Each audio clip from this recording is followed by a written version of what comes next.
जय हिंद दोस्तों, त्यागी trading tips में आपका स्वागत है।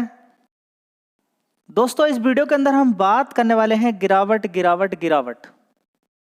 गिरावट होती है, तेजी होती है, कभी हम निकल पाते हैं, कभी हम नहीं निकल पाते हैं, कभी हम टॉप पर खरीदते हैं और हम कुछ समय का वेट करते हैं और शेयर के अंदर बड़ी गिरावट हो जाती है। मार्केट काम कैसे करता है? अभी अचानक तेजी बनी, तेजी के बाद फिर गिरावट शुरू हो गई। वो फिर माइंड में आना शुरू हो गया कि मैं मार्केट को चेक करूं, मार्केट को देखूं या किस चीज़ को देखूं। देखिए, अगर आप देखेंगे तो दोनों का ही असर पड़ता है। निफ्टी 50 के अंदर तेजी बनती है तो ज़्यादातर शेयर्स के अंदर तेजी बन जाती है। निफ्टी 50 के अंदर गिरावट होती है तो ज़्यादातर शेयर्स के अंदर गिरावट शुरू हो जाती है। जी, ऐसा क्यों?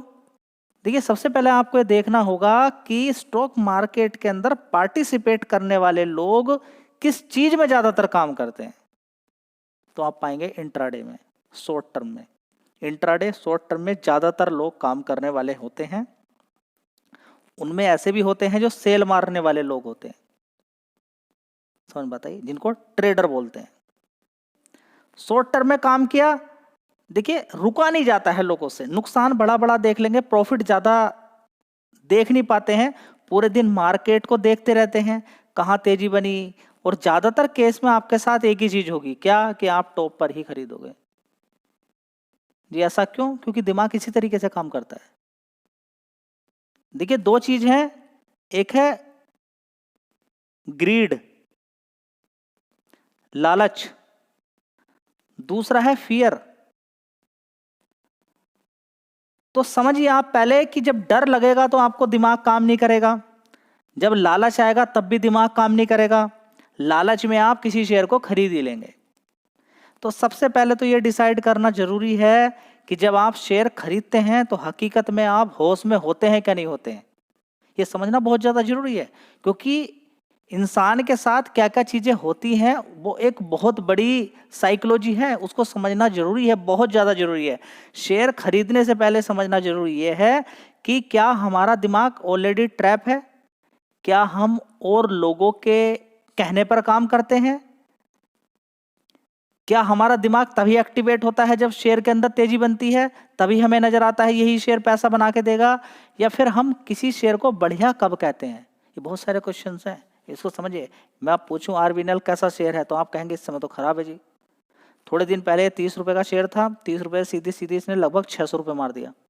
600 रुपए के बाद आज की रेट में यहाँ पर है, और अभी बीच में देखिए गिरावट भी इसके अंदर हुई थी। देखिए गिरावट कितनी जबरदस्त हुई, नीचे पहुंच गया 323 तो और खराब हो गया। 323 से ऊपर पहुंच गया यहाँ पर 431 तो बढ़िया हो गया। 431 से फिर गिर गया नीचे की साइड में तो फिर खराब हो गया। तो ये जब नीचे गिरा, ये खराब यहाँ था या यहाँ है? मैं बार बार आपसे एक ही बात पूछने की कोशिश करता हूं कि गिरावट इस समय हो रही है, डर फियर है, सस्ते शेयर मिलना गलत चीज होती है या फिर महंगे शेयर मिलना अच्छी बात होती है? आप खुद बताइए जी। ये मार्केट कैसे भागता गिरता, देखिए इस चीज पर इतना दिमाग आप मत लगाइए। मार्केट को भगाने के लिए जरूरत पड़ती है पैसे की और कंपनी के आगे फ्यूचर की। उसमें भी पैसा ही लगेगा तभी वो शेयर भागेगा। उसके अंदर भी देखिए कंपनी, ये कंपनी बहुत बढ़िया है, इस कंपनी को लगातार ऑर्डर मिल रहे थे, ये शेयर 30 रुपए से जो 600 रुपए पहुंचा है ये वैसे नहीं पहुंचा है, इसके अंदर पैसा ठूंसा गया। वो रिटेल निवेशक ने भी पार्टिसिपेट किया होगा। देखिए बड़ा प्लेयर जबरदस्त पैसा घुस रहा है किसी शेयर के अंदर, ठीक है, तो बस शेयर एकदम तेजी तेजी तेजी, कहाँ रुकेगा शेयर, छलांग मारता मारता रात को खुलेगा ही, सुबह मॉर्निंग में देखेंगे ऊपर की साइड में। तो देखिए यहाँ पर लोग पैसा कमाने के लिए आए हैं। इस चीज को जितनी जल्दी आप समझ ले उतना बढ़िया है, नहीं तो शेयर कब 1000 रुपए के 200 रुपए तक होते हैं ये आपको समझ में आ जाएगा। जल्दीबाजी ना करें और किसी भी शेयर के अंदर सारा पैसा ना लगाएं। वो खरीदने का एक समय होता है, डेली खरीदारी नहीं मिलती है। और तेजी में खुशी मनाने की कोई आवश्यकता नहीं है। जब इस समय गिरावट हो रही है तो मौज आने वाली है, गिरावट हो रही है तो होने दीजिए जी। पूरे यूट्यूब पर तो ऐसा वैसा शुरू हो गया। देखिए गिरावट के कुछ कारण हो सकते हैं, मैं मना नहीं कर रहा हूं, लेकिन जब ये कारण नहीं थे क्या तब गिरावट नहीं हुई थी? क्या आपको लगता है कि कोरोना वायरस की वजह से ही गिरावट हुई थी? उसके बाद जो गिरावट हुई तब क्यों गिरावट हो गई? जबरदस्त तेजी बनी थी, इस वजह से भी गिरावट हो गई है। प्रॉफिट बुकिंग आती है उस वजह से भी गिरावट होती है, कोई रीजन नहीं होता। बड़ा प्लेयर कोई माल बेचना शुरू कर देता तब भी उसके अंदर गिरावट हो जाती है। तो आपके काम की क्या चीज है? गिरावट। समझ बात आई है? अब ये 30 रुपए से मान लीजिए कि आपके हाथ से निकल गया है 600 रुपए पहुंच गया। मैं सारे शेयर की बात कर रहा हूँ, वहां टाटा मोटर्स भी गिरा हुआ है नीचे की साइड में। टाटा मोटर्स यहाँ पर 6 महीने का चार्ट पैटर्न एक बार देखिएगा, ये 579 तक गया और ऊपर की साइड में कितना पैसा इसने बना के दे दिया, 27% के रिटर्न नीचे की साइड से। कभी ये 60 रुपए का शेयर था कोरोना वायरस में, कितना ऊपर तक पहुंच गया था, 1100 रुपए तक। कोई पैसा कमाया आपने नहीं।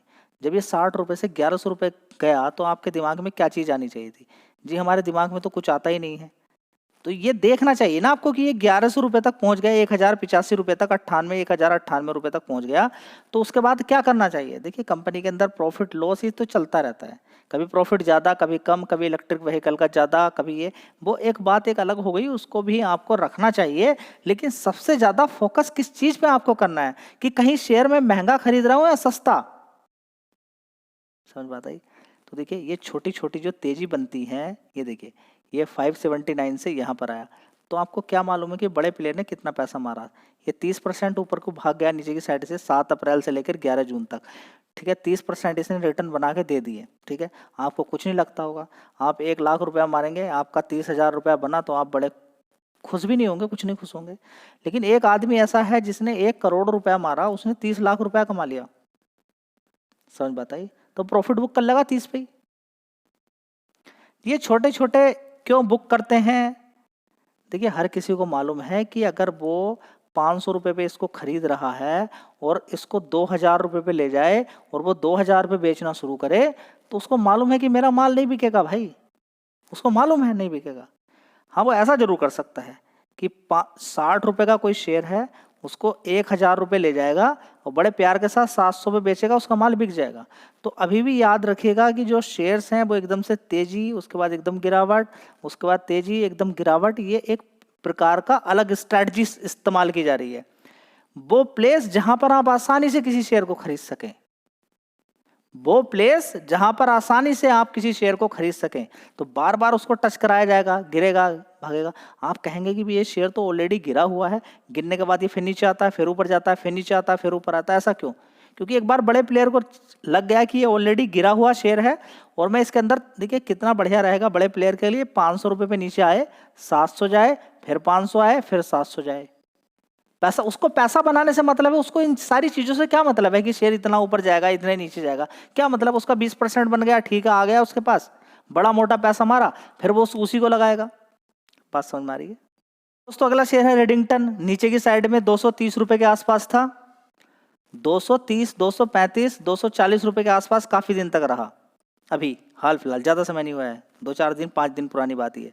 देख लीजिए 1 महीने का चार्ट पैटर्न देख लीजिए, यहाँ पर देखिए 233, 242, 240 से नीचे जबरदस्त तेजी दिखाई। ये देखिए कितना मारा, 299 यहाँ पर दिखाई दे रहा है, लेकिन ये 314 रुपए तक गया है, 310 रुपए मान लीजिए, कितना गया है, 310 रुपए तक गया है ऊपर की साइड में।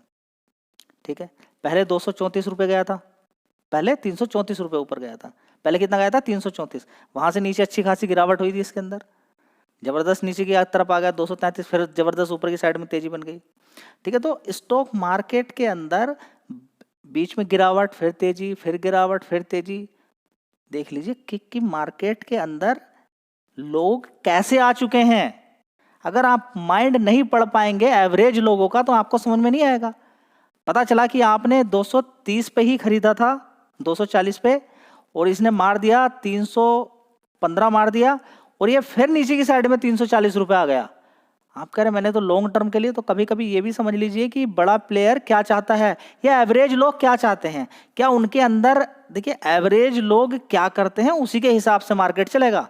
आप हो सकता है कि अपनी वैल्यू आपने बढ़िया बना ली हो, आप बहुत बुरी तरह से पिट चुके हैं कॉल पुट इंट्राडे के अंदर, आपने कहा कि नहीं मैं लॉन्ग टर्म ही काम करूंगा। ठीक है, कीजिए आप लॉन्ग टर्म, लेकिन लॉन्ग टर्म आपने काम किया, आप सफल हो जाएंगे एक ना एक दिन, अच्छा पैसा आपका बन जाएगा, बढ़िया बात है। लेकिन आपको यह भी समझना जरूरी कि स्टॉक मार्केट अभी हाल फिलहाल में काम कैसे कर रहा है। लोग अग्रेसिव हो चुके हैं, उनको एकदम बड़े प्लेयर को भी छोटे को भी एकदम पैसा चाहिए। तो एकदम पैसा मतलब तेजी बनी, उससे रोका नहीं जाएगा, प्रॉफिट वो बेच के निकलेगा, बेच के निकला फिर शेयर के अंदर गिरावट हो जाएगी। और बड़े प्लेयर को भी चाहिए, ठीक है। इसके अंदर खबर आई थी एप्पल फ़ोन की अच्छी खासी बिक्री, अभी भी आप देखेंगे एप्पल फ़ोन के लिए 80,000 रुपये से 1.5 लाख रुपए तक की लाइन लगी हुई है, उनको मिल भी नहीं रहा, उनको मिल भी नहीं रहा। और ये कंपनी की बड़ी स्ट्रेटजी है, कंपनी की डिमांड बढ़ जाए लेकिन सप्लाई कम कर देते हैं, तो डिमांड और बढ़ेगी और कहेंगे भाई नहीं मिल रहा, लाइन लगी पड़ी है इतनी लंबी, न्यूज़ में सिर्फ एक ही चीज़, इतनी लंबी लंबी लाइन लगी है। ठीक है भाई, क्या है ऐसा फ़ोन के अंदर, ब्रांड बिक रहा है, वो तो मना कर रहे हैं वहां पर, अमेरिका वाले निकाल के भगाओ इनको जिन्होंने ये ब्रांड बना के तैयार किया है। समझ रहे हैं ना, H1B वीजा के अंदर क्या हो रहा है, जो टैलेंट है इंडिया का उसको बाहर निकालो यहाँ से, नहीं तो 88 लाख रुपया देना पड़ेगा। जिस कंपनी के अंदर गए उस कंपनी को, वो दे नहीं पाएगी, काम खत्म वहां से। ठीक है, काम खत्म वहां से। इन्होंने अमेरिका को इतना विकसित कर दिया, इंडिया वालों ने इतना तेज तेज क्रीम ले जाके पहुंचा दी। इन्होंने इतनी सुविधा कर दी वहां पर कि कुछ काम ही नहीं करना भाई, सारा मशीनरी ला के लगा दिया, हर चीज में मशीन ले जाके रख दी है, पूरा डेवलप हो गया। अब लोगों की जरूरत ही नहीं है किसी भी चीज के लिए, छोटी से बड़ी चीजें सारी मशीन के द्वारा काम करना अगर शुरू कर देंगी तो फिर जरूरत ही नहीं पड़ेगी। फिर क्या होगा, निकालो इन्हें बाहर, बस वही काम हो रहा है। AI ने सबकी जॉब खा ली, अब बाहर निकलो, आइए बाबूजी बाहर आइए अब आप।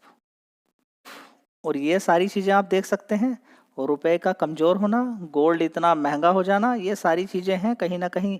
ग्लोबली स्टेबिलिटी नाम की कोई चीज़ नहीं है। जब मार्केट के अंदर ऐसा करेंगे वैसा करेंगे, हम ये रिस्ट्रिक्शंस लगा देंगे, तो मार्केट के अंदर अनसर्टेनिटी पैदा हो जाती है, किसी का मन नहीं करता होल्ड करने के लिए। जैसे ही थोड़ा पैसा बनता है वो लेकर निकल जाता है, तो मार्केट के अंदर शेयर्स फिर गिरना शुरू हो जाते हैं। समझ में बात आ रही है सारी चीज़ें कि गिरावटें क्यों होती हैं, क्यों हो रही हैं, कि मार्केट के अंदर लोगों का माइंड सेट ही धीरे धीरे चेंज हो रहा है।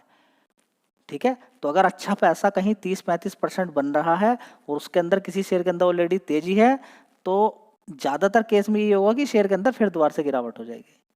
तो थोड़ा सा दिमाग के साथ साथ, मार्केट की स्ट्रेटजी के साथ साथ कैसे काम करता है उसके साथ अपने आप को भी अपडेट कीजिए। धन्यवाद।